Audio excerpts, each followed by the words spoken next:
15-year-old Logan Mott in custody tonight after trying to cross the border into Canada. The Florida teen is a person of interest in the death of his own grandmother. We need to interview him to discuss what happened at the home. Mott was on the run for 3 days in her stolen car and was believed to be armed and dangerous, with guns taken from his police officer father's arsenal. Florida police believe he was the last person to see his grandmother, 53-year-old Christina French, alive. On Friday, human remains were discovered in a shallow grave behind the teen's ransacked home. Investigators say Mott was first spotted in western Pennsylvania on surveillance video. He was then detained on the border in Buffalo. It's not funny. Logan's mother tells NBC News her son had a loving relationship with his grandmother, Christina. He has a really big heart.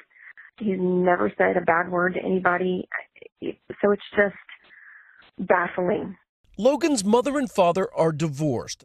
His mother says her diabetic son's mechanical insulin pump recently stopped working, an imbalance in blood sugars that has caused erratic behavior before. But medical doctors say violence linked to high blood sugar levels is rare. Logan's mother says he loves the outdoors and is an avid survivalist. My gut just tells me that he just ran. Like, his only thought was to panic and run, and to take the guns and to go to the woods. Tonight, more questions than answers into the death of a grandmother and a 15-year-old who may be the only one to explain what happened. Kerry Sanders, NBC News. Hey, NBC News fans, thanks for checking out our YouTube channel. Subscribe by clicking on that button down here and click on any of the videos over here to watch the latest interviews, show highlights, and digital exclusives. Thanks for watching.